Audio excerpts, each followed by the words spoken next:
Are you ready to turn your investments into retirement income? Listen in as Jeremy Keil and his guests reveal ways you can make smarter retirement, investment, and tax planning decisions to achieve your ideal retirement. You will learn more about your money so you can feel better about your money and make better money decisions. Now, on to the show. Welcome to Retirement Revealed. I'm your host, Jeremy Keil, and we're here to turn your retirement savings into a consistent income. And we are, I'm going to say, blessed today to have Bob Laura on the line. And Bob's going to be talking to us about how to create a Christian retirement plan. Bob, welcome to the show. Thanks, Jeremy. Appreciate the opportunity to be here. Well, it's going to be fun. And I'm just going to say, anyone out there who is not Christian, please listen in, because I think what you're going to hear is great stuff that can apply to anyone that has a certain set of values. And of course, we are talking about the Christian set of values of why you need to have a Christian retirement plan if you are a Christian. So, Bob, tell us about yourself, how you got into retirement planning, and we'll get into the concept of this Christian retirement plan in just a second. But just tell us a little bit about yourself. Yeah, appreciate the opportunity. So, got 4 wonderful kids, married, and just enjoy the psychology of retirement. It's really where my passion lies. And I started to dig into that about 13, 14 years ago when I went independent as an advisor and really started to see there's lots of clients with lots of money, but they're not exactly happy. And that's really just been my focus for the last, like I said, 13, 14 years, helping people look at retirement from a non-financial perspective and really coming up with ways to really help them live out their best life. Yeah, and speaking of living their best life and the non-financial part of it, we're talking specifically adding a different element to retirement planning. Why would somebody want to create a Christian retirement plan? I guess maybe first, like, what is a Christian retirement plan? How's it even any different than your run-of-the-mill retirement plan? Well, kind of the way I look at just retirement planning in general is backwards, right? So it focuses on money first and then the person. And then if you are a Christian or if you're a believer, a lot of times God is not infused into the conversation. And from a biblical perspective, there's nowhere in the Bible that says put money first, then yourself, and sprinkle God in. And so what we want to do is kind of flip the script and kind of take a biblical perspective and say, how do we put God first in our lives? Then how do we take care of ourselves, and then let the money fall into place? And so the opportunity really here is to, again, focus on retirement being God-centered than selfish. And not that you can't enjoy your time, but so many people get to retirement and they're like, this is it, this is all my time. And really, it's a great opportunity to serve and to be a light to other people. And so the real opportunity was just to infuse some biblical concepts and values into the planning process so that as you make the transition, you stay and feel fulfilled rather than lost or out of sorts, and you always have someone to rely on. So that's kind of the foundation. Yeah, a couple of things there. I was in church this past Sunday, and the pastor was not talking about retirement, but he was talking about Abraham, who used to be known as Abram. He said, okay, here's the deal. Abram turned 75, and then God said, I'm going to do something with you. So if you're 75, 85, 95, whatever the age, it's not like you're done doing things with your life. And I think that's part of what you're talking about. 100%. And that's, I think that retirement can be really a transformative time for personal growth, because you can do away with a lot of the stuff the secular world puts on you, and you can listen more to God and find your direction. And the beautiful thing about being Christian is, your work's never done. They don't ever want you to stop using your gifts and talents. And so that's just a fresh perspective, because some people think like retirement's the graveyard, like you go there and it's the, closing in on the end of times. And that's not the perspective that we want people to have, that it's just renewing and refreshing. And, what Jesus' first miracle was turning water into wine, and the bridegroom said, oh, you saved the best for last. Well, retirement can be the same way. Well, I like that analogy. I haven't thought of it that way, but that's a good thing to plan on, is that you're saving the best for last. And you got to be doing the best throughout, but if you get to retirement, now's the best chance to keep things rolling. That's good.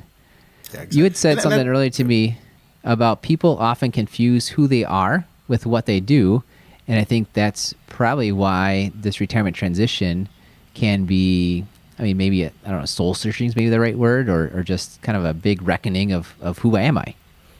No, you're spot on, because, if you really think about from the time we're in school to then we start our careers, we have other things that consume our time and dictate our schedules and directions. And now all of a sudden when you're in charge, there's this initial euphoria that, oh my gosh, this is great. I can do what I want whenever I want. But we're just not programmed like that. And so it does create this, you made a great point, this soul searching opportunity. And one of the challenges though is when you get there, it sounds fun. Like, yes, I'm just going to renew and reignite myself. And then you're like, wow, that's a lot of work. So what I like to tell people is Michelangelo, when he used to look at his sculptures, he would say, God has already created the sculpture. It's just my job to chisel away the excess. And as you make this retirement transition, you can look at the same thing. At the core, you've always been this person, this being. We just got to chip away that excess. And that can be just a easier way to look at this transition, but then to kind of fall back on what has God put in my life? What gifts and talents do I have? How do I want to, glorify Him and take these other steps? And that kind of helps reframe it, because people do just get caught up in their work identity. And then when it's gone, they can feel out of sorts if they don't have a plan to replace that work identity. Yeah, and you're somebody that is a financial advisor, so I imagine you incorporate this into how you work with your clients. You're also an author, and part of that, you ended up creating a Bible study called Retirement Roots. What brought you towards writing a Bible study?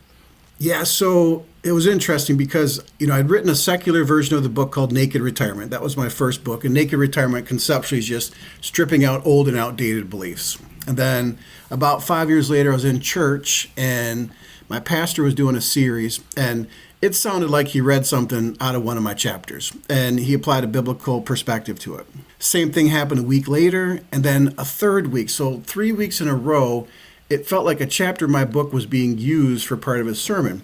Now, he wasn't plagiarizing, but I just felt like it was the Holy Spirit nudging me to put this biblical lens to it. And then as I did look out there, there just wasn't much about it. Just some comments about old age or silver crowns and wisdom. And not that those things are bad, but it just didn't feel like it had a fresh perspective. And I felt called to step in and develop the study.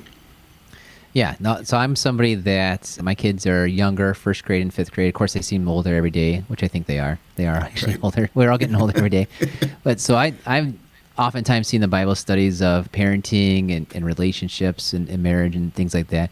And yours is saying, well, here's the next level. Like you said, this is a time for renewing, revival, and this is a transition. And you're better off actually getting prepared for this transition. A lot of times you get to practice at being a parent or practice at saving and investing. You don't quite get to practice at retirement. You hit it full on and make a lot of decisions all at once. I imagine this is a great preparation to know what's coming up and to make decisions coming ahead of you, kind of in light of the values that you're espousing. If you're espousing yourself as a Christian, it's probably a good idea to take that faith into your decisions on how you approach retirement. Well, you're spot on, because, a lot of people just don't talk about faith with retirement. But you look at Daniel in the lion's den, he escaped because of his faith. We're going to have our own lion's dens in retirements, whether it's health or family or other things. And what are you going to fall back on? That's why I think faith is an important ingredient.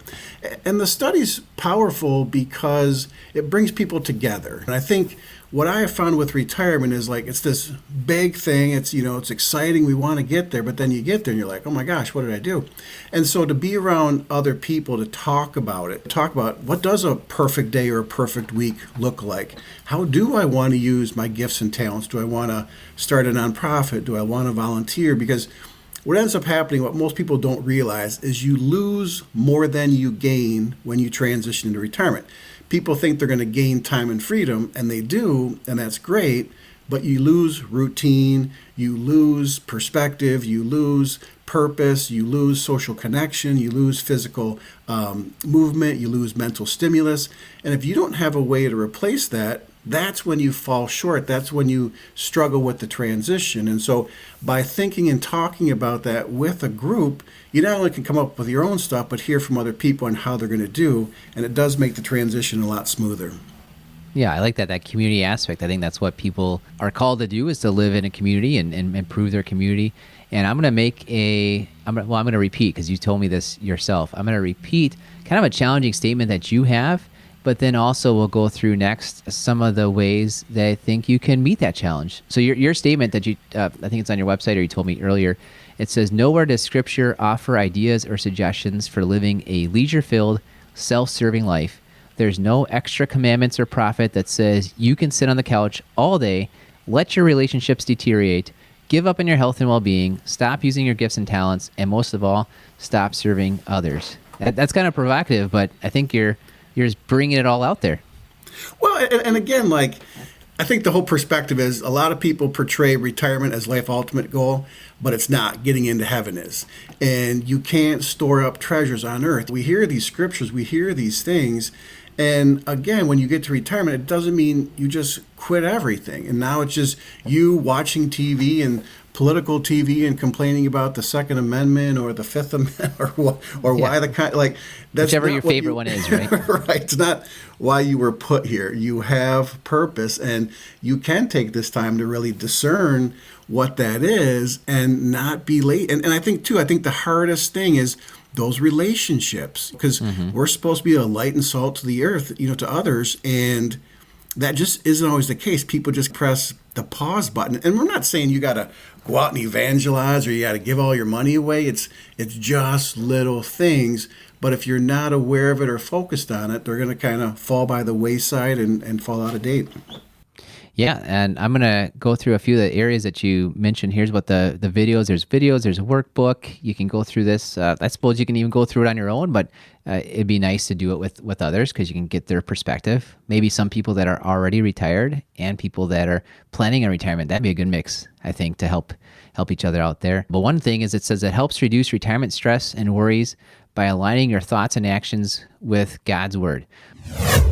It's Jeremy Keil here, and I know you're listening to the Retirement Reveal podcast because you want to learn more about making great retirement decisions. I've created a free video course for you to do just that. Head over to 5stepretirementplan.com and sign up to receive this video training right in your email inbox. We broke down our 5-step retirement plan into bite-sized videos so you can get started on the retirement, investment, and tax planning you need to create a consistent retirement income. Go to 5stepretirementplan.com. Use the number or spell it out. You'll get there either way. 5stepretirementplan.com. Thanks for listening. And now for the rest of the show. What about retirement might be actually showing up there that can help you reduce your stress and worries?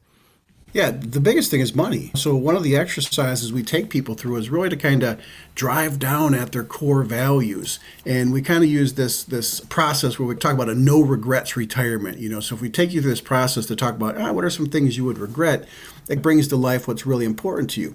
And a high percentage of the time, let's say 95% of the time, the things people value have very little to do with money. And so when you're able to focus on what's important and how your values align with God's, then it takes a lot of the stress off how much money I need to have. Because, Jeremy, like, people stress out about that. You could have someone come into your office with $10 million. They're like, I'm still worried I'm going to run out of money. It's like, there's no way you're going to run out, but we've been programmed. And so what we want to do, and I think what God can do, is help take away that stress and anxiety, because that's not how you're going to live well in retirement. If you're always stressed and worried or really tight, I don't know if you've ever had this happen, but sometimes my clients will call me and say, hey, Bob, I'm sorry, but I got to take some money. Well, it's your money. You don't have to be sorry, but they've been so programmed. And so it really is about how do we shift the focus from money to God and you. You saying that story there, I hear that quite often. I'm thinking of one person in particular.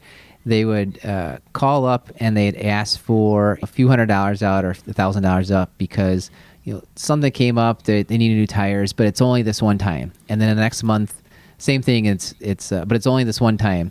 You saved your money out. Like, you don't have to apologize for me. You don't have to give me any excuses.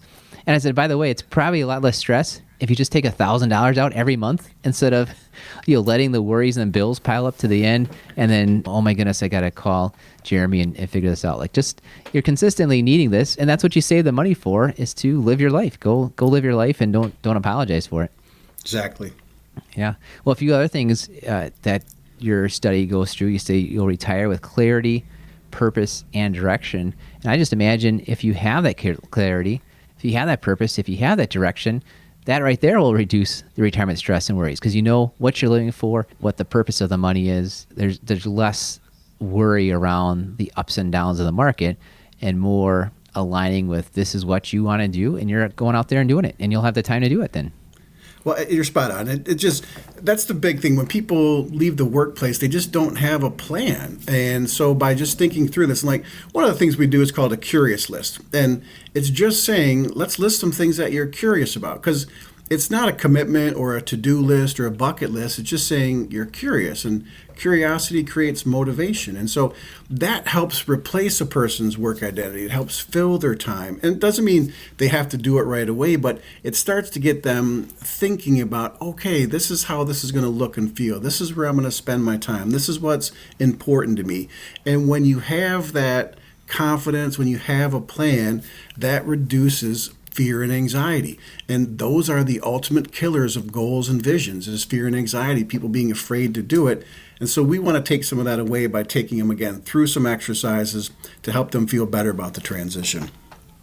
Yeah, I love how you call that a curious list versus a bucket list. Someone I was just talking to, prior meeting, just today, they talked about they did a bucket list item. They went out to Alaska, and that's a great thing. That's great. That's definitely a bucket list type of thing. But it probably was a curious list type of thing that you've never seen land like this. You've never explored that part of the country, and that's if she hopefully she approached it with a curiosity of what is this like and what can I learn and how does it apply to me.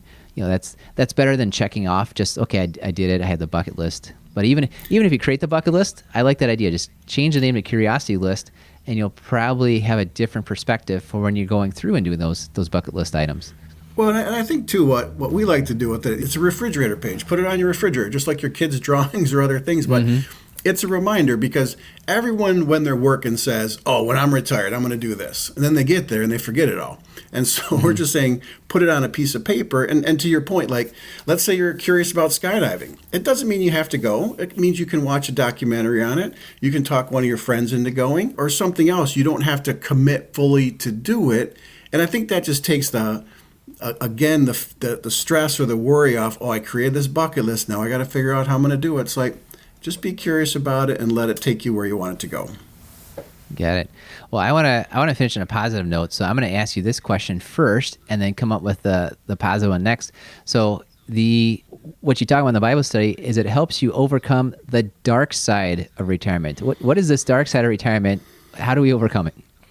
Well, interesting. When I wrote my first book, I shared it with a doctor friend of mine. I was expecting him just to stand up and give me applause, but he's like, Bob, you didn't talk about addiction, depression, or suicide. I'm like, what are you talking about?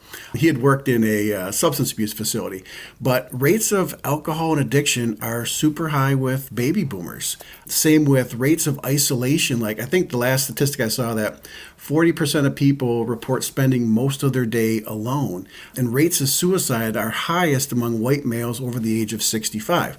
Now, I would have thought that was like, I don't know, teenage girls or someone going through midlife crisis, but it's guys over 65 who are losing their purpose. And this is the stuff that's no one's talking about. And I love to tell people, hey, God has a plan for you in retirement, but so does Satan. And if you're not careful, you can fall into this dark side. And again, it's way worse than a stock market crash. It's stuff that people don't talk about, but it's real. It happens. And by at least being aware of it, you can understand that it's out there and start to plan around it. Yeah, there's maybe some warning signs you can catch for yourself or your spouse or people around you and figure out, okay, this is I'm heading down that dark side. Time to come back to the light, right? Yeah, because the point kind of is the alcoholism. Like if you, let's say at Friday after work, you hang out with the fellows, or Saturday night, glass of wine with the ladies, or a night out with the couple. But every day is the weekend in retirement. And that's really where it can snowball for people. And especially if you're in groups, like you hear about different communities, that's what their focus is. So you just got to be careful about it. Yeah, I agree. Well, I'm glad we did that as the next to last question, because it sets up what you put in there, where now retirement is the time to focus more on God's saving grace rather than your personal savings. That's amazing because it's a good play on words and it's great writing anyways. But tell us about that. Yeah, I think it highlights the point I made earlier. Retirement's not the ultimate goal, getting into heaven is. And, we all want to hear that, well done, my good and faithful servant.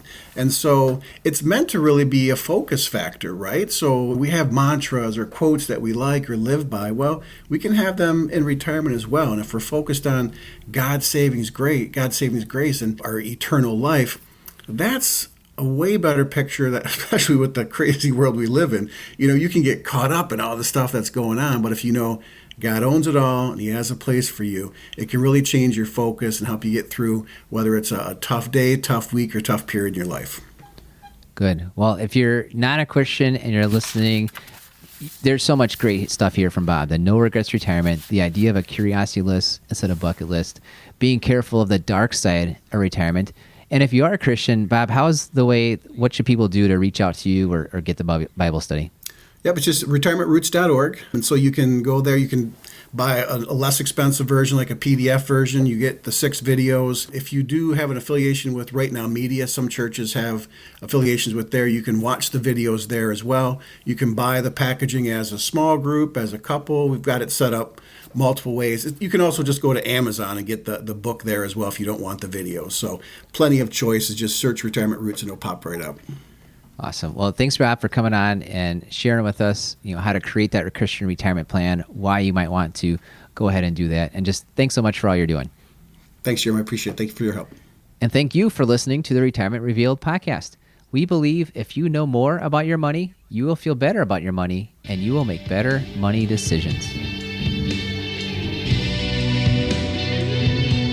Thank you for listening to the Retirement Revealed podcast. Click on the subscribe button below to be notified when new episodes become available. Visit retirement-revealed.com to learn more. The information covered and posted represents the views and opinions of the guest and does not necessarily represent the views or opinions of Keil Financial Partners. Keil Financial Partners does not provide legal, accounting, or tax advice. Consult your attorney or tax professional. Representatives have general knowledge of the Social Security tenets. For complete details on your situation, contact the Social Security Administration. Keil Financial Partners is a part of the Thrivent Advisor Network, a registered investment advisor. The content has been made available for informational and educational purposes only. The content is not intended to be a substitute for professional investing advice. Always seek the advice of your financial advisor or other qualified financial service provider with any questions you may have regarding your investment planning.